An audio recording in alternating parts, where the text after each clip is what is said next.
Hello friends, welcome to my YouTube channel. आशा करती हूँ कि आप सभी लोग अच्छे होंगे। सीटेट 2023 जो कि दिसंबर में होने वाला है, उसके लिए जो मैंने एनसीईआरटी की जो सीरीज़ शुरू की है, उसी कड़ी में आगे बढ़ते हुए आज हम क्लास 6 की जो एनसीईआरटी हिस्ट्री की बुक है, उसका चैप्टर नंबर 4 पढ़ेंगे।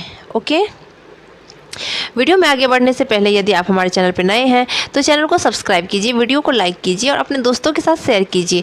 तो देर न करते हुए आपके उज्जवल भविष्य की कामना के साथ वीडियो को स्टार्ट करते हैं। आज के हमारे चैप्टर का नाम है क्या बताती है हमें किताबें और कपड़े। आपको मैं बता दूं कि बेसिकली आज हम क्या पढ़ने वाले हैं इस चैप्टर में। जैसा कि चैप्टर के नाम से ही स्पष्ट है कि इस चैप्टर में हम प्राचीन काल की जो किताबें और कपड़े हैं उनके बारे में पढ़ेंगे। तो चलिए शुरू करते हैं। दुनिया के प्राचीनतम साहित्यिक स्रोतों में एक, शायद तुमने वेदों के बारे में सुना होगा। वेद 4 हैं, ऋग्वेद, सामवेद, यजुर्वेद तथा अथर्ववेद। वेद कितने हैं? 4, ऋग्वेद, सामवेद, यजुर्वेद तथा अथर्ववेद। सबसे पुराना वेद है ऋग्वेद, जिसकी रचना लगभग 3500 साल पहले हुई। और इन चारों वेदों में जो सबसे पुराना है उनका नाम है ऋग्वेद, जिसकी रचना कब हुई थी? लगभग 3500 साल पहले। ऋग्वेद में 1000 से ज़्यादा प्रार्थनाएं हैं जिन्हें सूक्त कहा गया है। और ऋग्वेद में कितनी प्रार्थनाएं पाई गई है? 1000 से ज़्यादा, जिन्हें क्या कहा जाता है? सूक्त कहा जाता है। सूक्त का मतलब है अच्छी तरह से बोला गया, और सूक्त का मतलब क्या है? सूक्त का अर्थ होता है अच्छी तरह से बोला गया। ये विभिन्न देवी देवताओं के स्तुति में रचे गए हैं। और ये जो प्रार्थनाएँ हैं, ये जो सूक्त है, ये विभिन्न देवी देवताओं की स्तुति में रचे गए हैं। इनमें से 3 देवता बहुत महत्वपूर्ण है, और इन देवताओं में से भी जो 3 देवता थे वो अत्यधिक महत्वपूर्ण थे। ये देवता कौन कौन थे? अग्नि, इंद्र और सोम। अग्नि आग के देवता, इंद्र युद्ध के देवता और सोम एक प्रकार का पौधा है जिससे एक खास पेय बनाया जाता था। और ये जो अग्नि थे वो आग के देवता, इंद्र जो थे वो युद्ध के देवता, और सोम जो था वह एक प्रकार का पौधा होता था जिससे कि एक खास प्रकार का पीने वाला पदार्थ बनाया जाता था। ओके, वैदिक प्रार्थनाओं की रचना ऋषियों ने की थी। वैदिक प्रार्थनाओं की रचना किन्होंने की थी? ऋषियों ने की थी। आचार्य विद्यार्थियों को इन्हें अक्षरों, शब्दों और वाक्यों में बांटकर सस्वर पाठ द्वारा कंठस्थ करवाते थे। ये जो प्राचीन काल में गुरु होते थे जिन्हें आचार्य कहा जाता था, वो क्या करते थे? विद्यार्थियों को इन वैदिक प्रार्थनाओं को अक्षरों, शब्दों और वाक्यों में बांटकर क्या करते थे? बोल बोल कर सस्वर पाठ द्वारा कंठस्थ यानी कि याद करवाते थे। अधिकांश सूक्तों के रचयिता सीखने और सिखाने वाले पुरुष थे। अधिकांश सूक्तों के रचयिता कौन थे? सीखने और सिखाने वाले पुरुष। कुछ प्रार्थनाओं की रचना महिलाओं ने भी की थी, और कुछ प्रार्थनाओं की रचना जो है वो महिलाओं ने भी की थी। सिर्फ ऐसा नहीं है कि पुरुषों ने ही सूक्तों की रचना की थी या फिर सीखने और सिखाने का काम किया था। कुछ महिलाएं भी थी जिन्होंने सूक्तों की रचना की थी। ऋग्वेद की भाषा प्राक संस्कृत या वैदिक संस्कृत कहलाती है। ऋग्वेद की भाषा क्या कहलाती है? प्राक संस्कृत या वैदिक संस्कृत। तुम स्कूल में जो संस्कृत पढ़ती हो उससे यह भाषा थोड़ी सी भिन्न है। हम जो स्कूल में संस्कृत पढ़ते हैं उससे जो ऋग्वेद की जो भाषा थी प्राक संस्कृत, वह थोड़ी सी भिन्न है। ओके,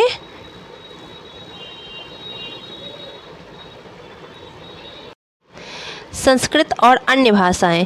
संस्कृत भाषाएं भारत यूरोपीय भाषा परिवार का हिस्सा है। ये जो संस्कृत भाषा है ये किस भाषा परिवार का हिस्सा है? भारोपीय, जिसे भारत यूरोपीय कहते हैं, उस भाषा परिवार का हिस्सा है। भारत की कई भाषाएं असमिया, गुजराती, हिंदी, कश्मीरी और सिंधी, एशियाई भाषाएं जैसे हुआ फारसी, तथा यूरोप की बहुत सारी भाषाएं जैसे अंग्रेजी हुआ, फ्रांसीसी हुआ, जर्मन हुआ, यूनानी तथा इतालवी, स्पेनिश आदि जितनी भी भाषाएँ हैं ये किस भाषा परिवार की हिस्सा है? भारोपीय भाषा परिवार का हिस्सा है। उन्हें एक भाषा परिवार इसलिए कहा जाता है क्योंकि आरंभ में उनमें कई शब्द ऐसे थे, इन सारी जो मैंने आपको ऊपर भाषाएं बताई है वो इन्हें एक भाषा परिवार का हिस्सा कहा जाता है। क्योंकि क्या था कि आरंभ में उनके जो कई शब्द थे, इन भाषाओं के कई शब्द थे वो एक जैसे ही थे। उदाहरण के लिए संस्कृत में मातृ, हिंदी में माँ और अंग्रेजी में मदर शब्द को देखो। उदाहरण के रूप में हम देख सकते हैं ये जो संस्कृत का मातृ शब्द है, हिंदी का माँ शब्द है और अंग्रेजी का जो मदर शब्द है, इनमें बहुत सारी सिमिलरिटीज़ देखने को मिलती है। उपमहाद्वीप में दूसरे भाषा परिवारों की भी भाषाएं बोली जाती है, और इस उपमहाद्वीप में जो भारोपीय भाषा परिवार के अलावा दूसरे भाषा परिवारों की भी भाषाएं बोली जाती है। उदाहरण के लिए पूर्वोत्तर प्रदेशों में तिब्बत वर्मा परिवार की भाषाएं बोली जाती है।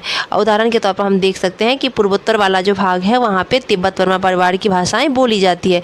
तमिल, तेलुगु, कन्नड़ और मलयालम द्रविड़ भाषा परिवार की भाषाएं हैं। यदि हम साउथ में चले जाएँ तो वहाँ पे तमिल, तेलुगु, कन्नड़ और मलयालम जैसी भाषाएं देखने को मिलती है, जो कि द्रविड़ भाषा परिवार की भाषाएं हैं।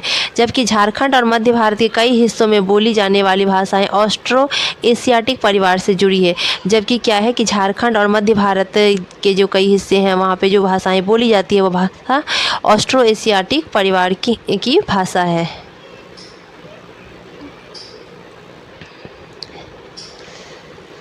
हम जिन किताबों को पढ़ते हैं वे लिखी और छापी गई है। हम जिन किताबों को जनरली पढ़ते हैं वो लिखी गई होती है और छापी गई होती है। ऋग्वेद का उच्चारण किया जाता था और श्रवण किया जाता था, ना कि पढ़ा जाता था। जबकि ऋग्वेद जो था उसका उच्चारण किया जाता था और उसको सुना जाता था, ना कि उसको पढ़ा जाता है। रचना के कई सदियों बाद इसे पहली बार लिखा गया। और रचना के कई सदियों बाद क्या हुआ कि ऋग्वेद को पहली बार लिखा गया। इसे छापने का काम तो मुश्किल से 200 साल पहले हुआ और ऋग्वेद को छापने का काम तो मुश्किल से आज से लगभग 200 साल पहले ही हुआ है। ओके, ऋग्वेद का अध्ययन कैसे करते हैं। अब हम पढ़ेंगे कि इतिहासकार जो हैं वो ऋग्वेद का अध्ययन किस प्रकार से करते हैं। इतिहासकार पुरातत्ववेताओं की तरह ही अतीत के बारे में जानकारी इकट्ठा करते हैं, लेकिन भौतिक अवशेषों के अलावा वे लिखित स्रोतों का भी उपयोग करते हैं। ये जो इतिहासकार हैं वो पुरातत्ववेताओं की तरह अतीत के बारे में जानकारी तो इकट्ठा करते हैं, लेकिन ये सिर्फ भौतिक अवशेष का ही उपयोग नहीं करते हैं, बल्कि ये जो इतिहासकार हैं वो लिखित स्रोतों का भी उपयोग करते हैं। चलो देखते हैं कि ऋग्वेद का अध्ययन इतिहासकार कैसे करते हैं। अब हम देखेंगे कि ऋग्वेद का अध्ययन आखिर जो इतिहासकार हैं वो कैसे करते हैं। ओके, ऋग्वेद के कुछ सूक्त वार्तालाप के रूप में है। विश्वामित्र नामक ऋषि और देवियों के रूप में पूजित दो नदियों व्यास और सतलुज के बीच यह संवाद एक ऐसे ही सूक्त का अंश है। ऋग्वेद के जो कुछ सूक्त हैं वो क्या है, वार्तालाप के रूप में अर्थात बातचीत के रूप में है। जो विश्वामित्र नाम के ऋषि थे और जो उस टाइम पे दो पूजित नदियाँ थी व्यास और सतलुज, उनके बीच का यह एक संवाद भी एक ऐसे ही सूक्त का अंश है, एक ऐसे ही सूक्त का भाग है। एक मिनट,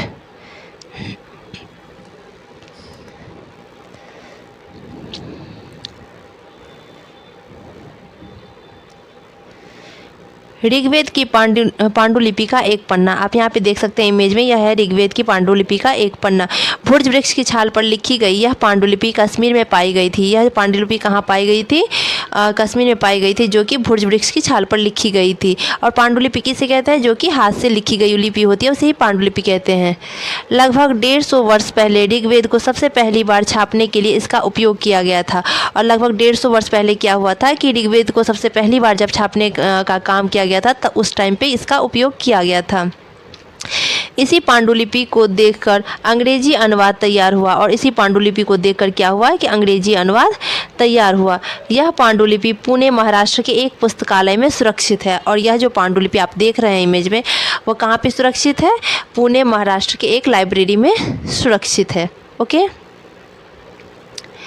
यहाँ पे विश्वामित्र और जो जिन दो नदियों के बारे में आपको मैंने ऊपर बताया है, व्यास और सतलुज, उनके बीच का यहाँ पे संवाद दिया गया है। ये आपके काम की चीज़ नहीं है, तो हम आगे बढ़ते हैं। ऋग्वेद की प्रार्थनाओं में अन्य दूसरी नदियों खासकर सरस्वती, सिंधु और उसकी सहायक नदियों का भी जिक्र है। ऋग्वेद की प्रार्थनाओं में क्या है कि व्यास और सतलुज नदी जिसकी जो चर्चा ऊपर भी की गई है, उन दोनों नदियों के अलावा जो सरस्वती या फिर सिंधु नदी और उसकी सहायक नदी थी उनका भी जिक्र किया गया है। गंगा और यमुना का उल्लेख सिर्फ एक बार हुआ है। ऋग्वेद में गंगा और यमुना नदी का उल्लेख सिर्फ एक ही बार किया गया है। ओके, मवेशी, घोड़े और रथ। अब हम पढ़ेंगे जो ऋग्वेद में मवेशी, घोड़े और रथ के बारे में क्या क्या बताया गया है। ऋग्वेद में मवेशियों, बच्चों, खासकर पुत्रों और घोड़ों की प्राप्ति के लिए अनेक प्रार्थनाएं हैं। ऋग्वेद में मवेशियों और बच्चों जिसमें कि पुत्र, जिसमें खासकर क्या थे? पुत्र थे। पुत्री, यहाँ पे पुत्री की चर्चा नहीं की गई है, सिर्फ पुत्र की ही चर्चा की गई है। और घोड़ों की प्राप्ति के लिए अनेक प्रार्थनाएं हैं। घोड़ों को लड़ाई में रथ खींचने के काम में लाया जाता था। घोड़ों का उपयोग क्यों किया जाता था? लड़ाई में रथ खींचने के लिए। इन लड़ाइयों में मवेशी जीतकर लाए जाते थे और इन लड़ाइयों में मवेशी को जीता जाता था। लड़ाइयाँ वैसे ज़मीन के लिए भी लड़ी जाती थी। लड़ाइयाँ ज़मीन के लिए भी प्रायः लड़ी जाती थी, जहाँ अच्छे चारागाह हो या जहाँ पर जौ जैसी जल्दी तैयार हो जाने वाली फसलों को उपजाया जा सकता है। यानी कि लड़ाइयाँ जो थी वो ज़मीन के लिए भी लड़ी जाती थी, जहाँ पर अच्छे चारागाह हो और ऐसी जगह हो जहाँ जौ जैसी जल्दी तैयार हो जाने वाली फसलों को उपजाया जा सकता हो। ओके। कुछ लड़ाइयाँ पानी के स्रोतों और लोगों को बंदी बनाने के लिए भी लड़ी जाती थी। इसके अलावा कुछ लड़ाइयाँ जो थी वो पानी के स्रोतों और लोगों को बंदी बनाने के लिए भी लड़ी जाती थी। युद्ध में जीते गए धन का कुछ भाग सरदार रख लेते थे तथा कुछ हिस्सा पुरोहित को दिया जाता था। शेष धन आम लोगों में बांट दिया जाता था। युद्ध में जीतने के फलस्वरूप जो धन प्राप्त होता था उसका कुछ भाग सरदार रख लेते थे, कुछ भाग पुरोहित को दे दिया जाता था और जो इन दोनों को देने के अतिरिक्त जो धन शेष बच जाता था उसे आम लोगों में बांट दिया जाता था। कुछ धन यज्ञ करने के लिए भी प्रयुक्त होता था और कुछ धन का प्रयोग यज्ञ करने के लिए भी किया जाता था। यज्ञ की आग में आहुति दी जाती थी।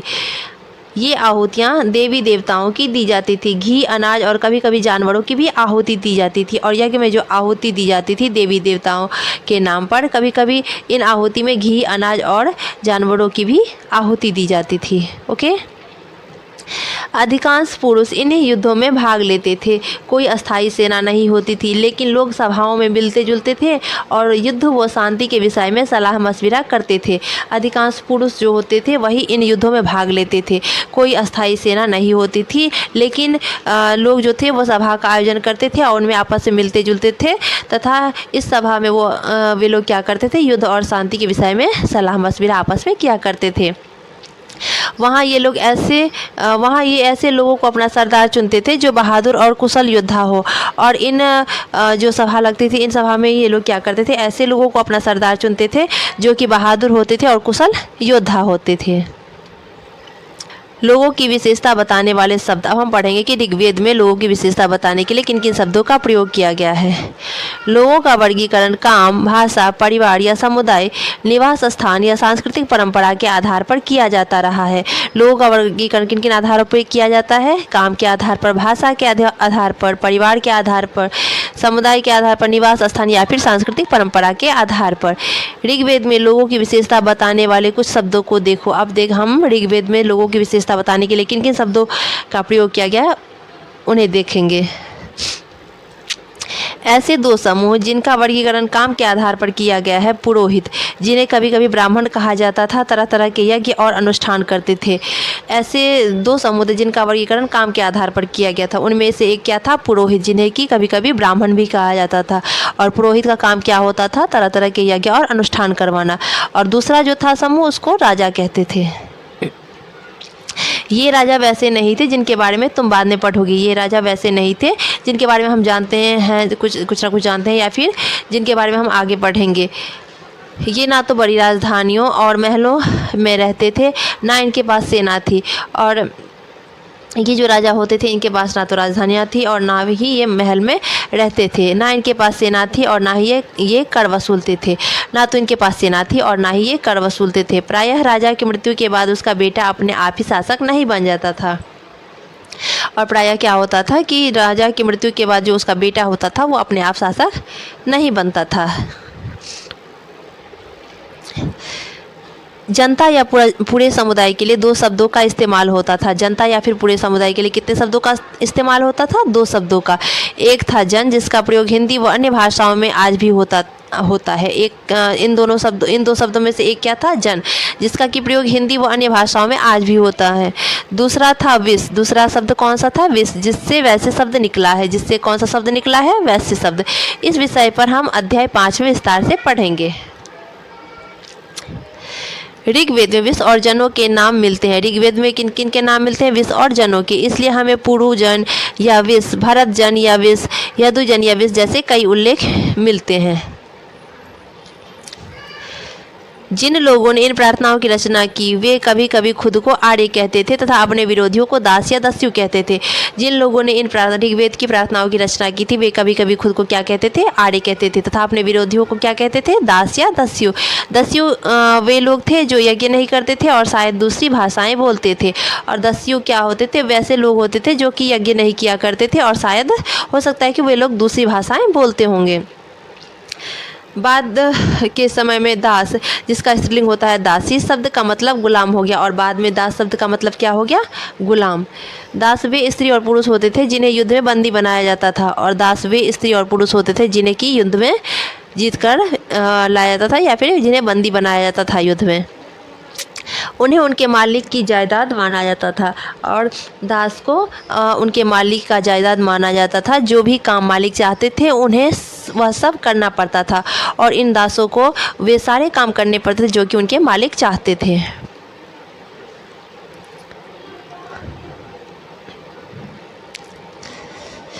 जिस युग में उपमहाद्वीप के उत्तर पश्चिम में ऋग्वेद की रचना हो रही थी उसी समय दूसरी जगहों पर अलग अलग तरह का विकास हो रहा था। जिस समय क्या था कि उपमहाद्वीप के उत्तर पश्चिम में ऋग्वेद की रचना हो रही थी उसी समय अन्य जगहों पर क्या था कि अलग अलग तरह का विकास हो रहा था। खामोश प्रहरी, कहानी महापाषाणों की। अब हम महापाषाण के बारे में जानकारी प्राप्त करेंगे। अगले पृष्ठ के चित्र को देखो, हम दिखाएंगे आपको महापाषाण का चित्र। एक मिनट आपको हम दिखाई देते हैं।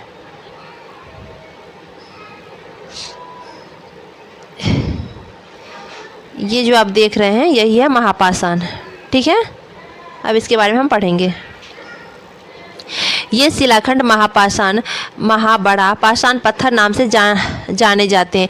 ये जो शिलाखंड मैंने आपको पिक्चर में दिखाया है इसे क्या कहा जाता है? महापाषाण। महा का अर्थ होता है बड़ा और पाषाण का अर्थ होता है पत्थर, नाम से जाने जाते हैं।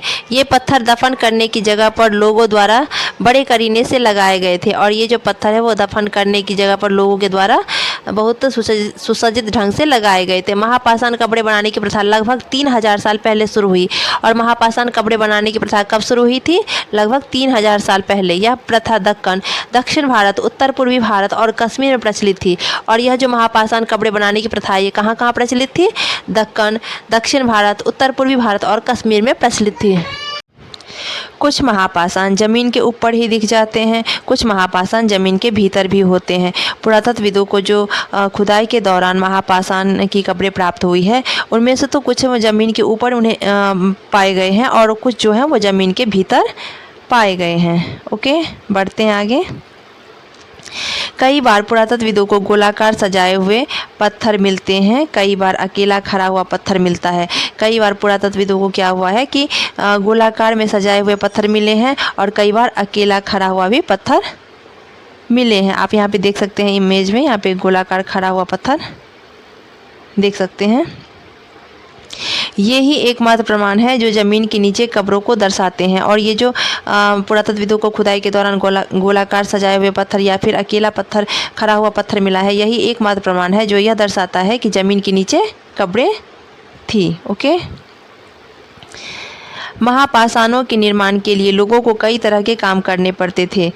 गड्ढे खोदना, शिलाखंडों को ढोकर लाना, बड़े पत्थरों को तराशना और मरे हुए को दफनाना। महापाषाणों के निर्माण के लिए क्या था कि लोगों को कई प्रकार के कार्य करने पड़ते थे, जिनमें गड्ढे खोदना हुआ, शिलाखंडों को ढोकर लाना हुआ, बड़े पत्थरों को तराशना हुआ और मरे हुए को दफनाना। इन सब कब्रों में कुछ समानताएं हैं। सामान्यतः मृतकों को खास किस्म के मिट्टी के बर्तनों के साथ दफनाया जाता था, जिन्हें काले लाल मिट्टी के बर्तनों, ब्लैक एंड रेड वेयर के नाम से जाना जाता है। और ये जो महापाषाण की कब्रें प्राप्त हुई उनमें कुछ न कुछ समानताएं पाई गई है। सामान्यतः क्या होता था कि मृतकों को एक खास किस्म के मिट्टी के बर्तनों के साथ दफनाया जाता था, जिन्हें क्या कहा जाता था? काले लाल मिट्टी के बर्तन या फिर ब्लैक एंड रेड वेयर। इनके साथ ही मिले हैं लोहे के औजार और हथियार, घोड़ों के कंकाल और सामान तथा पत्थर और सोने के गहने। और इन कंकाल के साथ क्या सब मिले हैं? लोहे के औजार मिले हैं, हथियार मिले हैं, घोड़ों के कंकाल मिले हैं और सामान तथा पत्थर और सोने के गहने भी प्राप्त हुए हैं। ओके,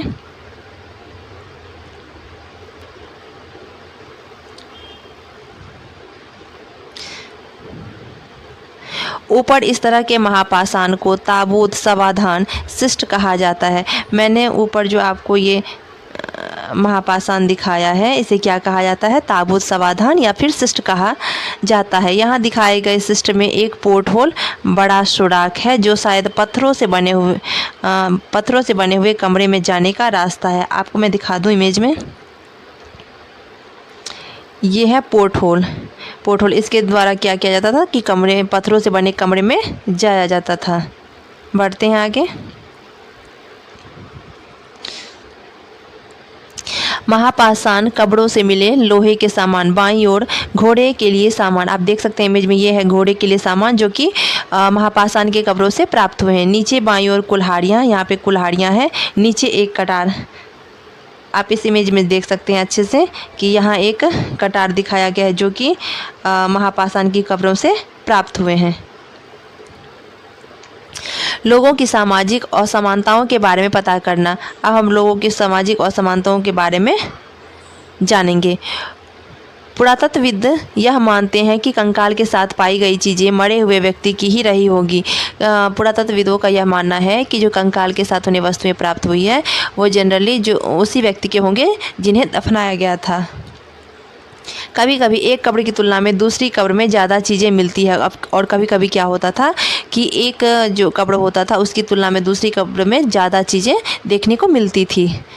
ब्रह्मगिरी, यहाँ एक व्यक्ति की कब्र में 33 सोने के मनके और शंख पाए गए हैं। ब्रह्मगिरी नामक जो जगह है वहाँ पर एक कब्र में पुरातत्वविदों को क्या है कि कब्र से 33 सोने के मनके और शंख प्राप्त हुए हैं। दूसरे कंकालों के पास सिर्फ कुछ मिट्टी के बर्तन ही पाए गए हैं, जबकि दूसरे जो कंकाल थे उनके पास से पुरातत्वविदों को केवल मिट्टी के बर्तन ही प्राप्त हुए हैं। यह दफनाए गए लोगों की सामाजिक स्थिति में भिन्नता को दर्शाता है। कुछ लोग अमीर थे तो कुछ लोग गरीब, कुछ लोग सरदार थे तो दूसरे उसके अनुयायी। इससे क्या पता चलता है कि कुछ लोग तो अमीर थे जबकि कुछ क्या थे, गरीब थे, और कुछ लोग सरदार थे तो दूसरे जो थे वो उनके अनुयायी यानी कि उनका अनुसरण करने वाले थे। क्या कुछ कब्रगाहें खास परिवारों के लिए थी? कभी कभी महापाषाणों में एक से अधिक कंकाल मिले हैं। कभी कभी क्या होता था कि पुरातत्वविदों को खुदाई के दौरान एक से अधिक कंकाल एक साथ मिले हैं। वे यह दर्शाते हैं कि शायद एक ही परिवार के लोगों को एक ही स्थान पर अलग अलग समय पर दफनाया गया था। और यह इससे क्या पता चलता है कि हो सकता है कि एक ही परिवार के लोगों को एक ही स्थान पर अलग अलग समय पर दफनाया गया होगा। बाद में मरने वाले लोगों को पोर्ट होल के रास्ते कब्रों में दफनाया जाता था, और बाद में मरने वाले लोगों को मैंने जो आपको इमेज में पोर्ट होल दिखाया है उसी होल के सहारे कब्र में लाया जाता था और वहाँ पे दफनाया जाता था। ऐसे स्थान पर गोलाकार लगाए गए पत्थर या चट्टान चिन्हों का काम करते थे, जहां लोग आवश्यकता अनुसार शवों को दफने दोबारा आ सकते थे। और मैंने जो आपको गोल गोल पत्थर वहां पे दिखाए हैं उनमें क्या होता था कि पत्थर या चट्टान चिन्हों का काम करते थे, जहां पर लोग क्या करते थे कि अपनी आवश्यकता अनुसार शवों को दफनाने के लिए दोबारा आते थे।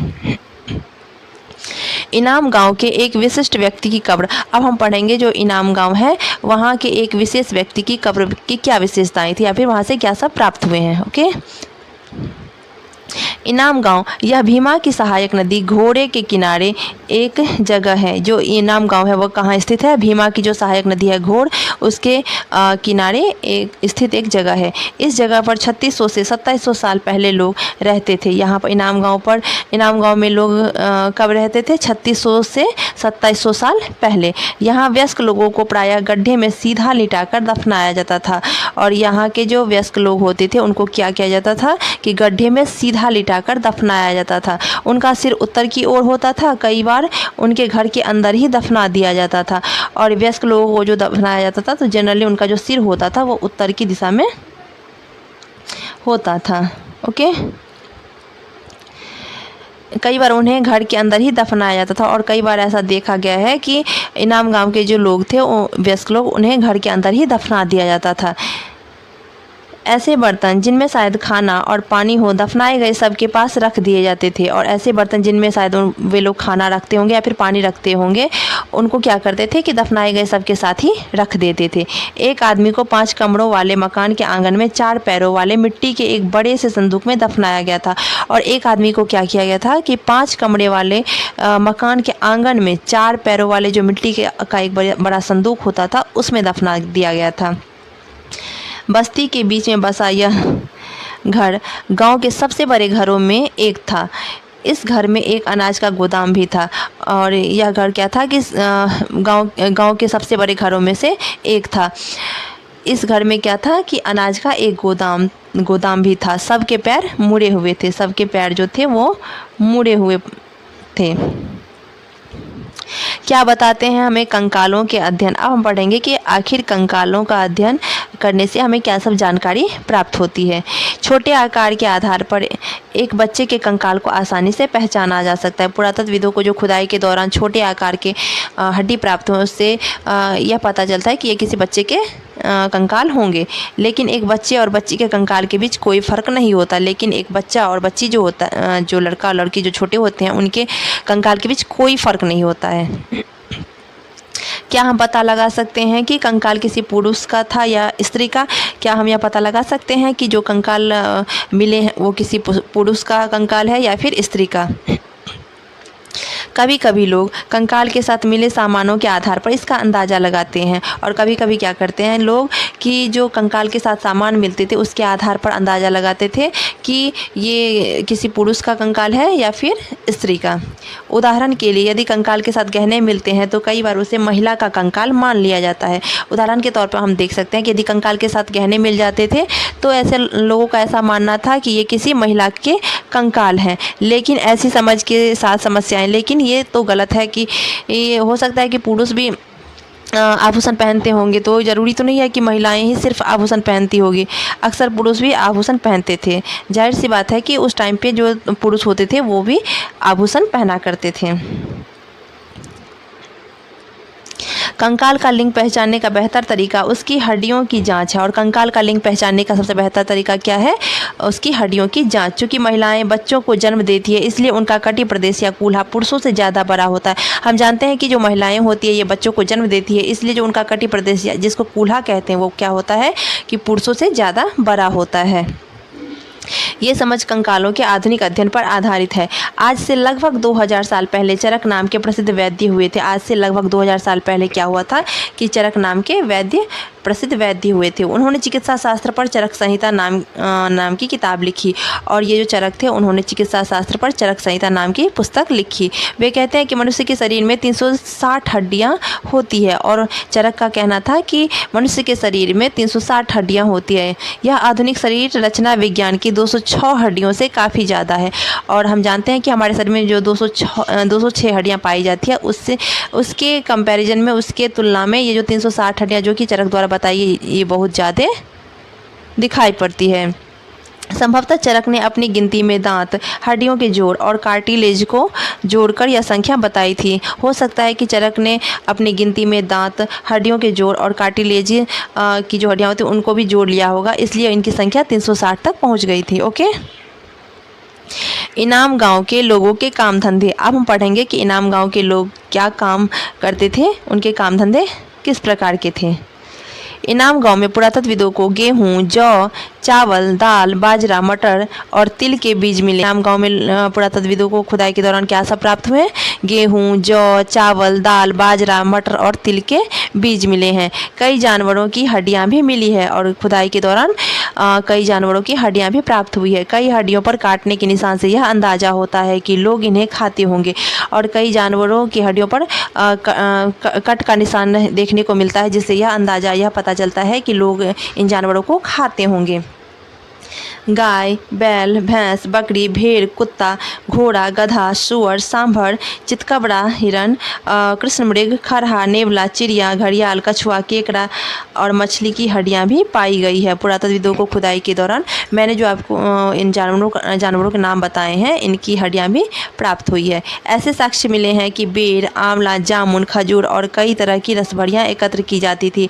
और पुरातत्वविदों को ऐसे भी साक्ष्य प्राप्त हुए जिससे यह पता चलता है कि उस टाइम पे बेर, आंवला, जामुन, खजूर और कई तरह की रसभरियाँ लोग एकत्र करते थे। ओके, तो ठीक है, आज का हमारा चैप्टर यहीं पे समाप्त होता है। मिलते हैं अगले चैप्टर में, चैप्टर नंबर 5 में। ठीक है, यदि आपको कोई अपना सजेशन देना है तो अपना सजेशन निश्चित ही कमेंट करें, मैं ज़रूर उस पर काम करूँगी। तब तक के लिए आप अपना ध्यान रखिए और अच्छे से पढ़ाई करते रहिए। मिलते हैं नेक्स्ट वीडियो में। Thank you.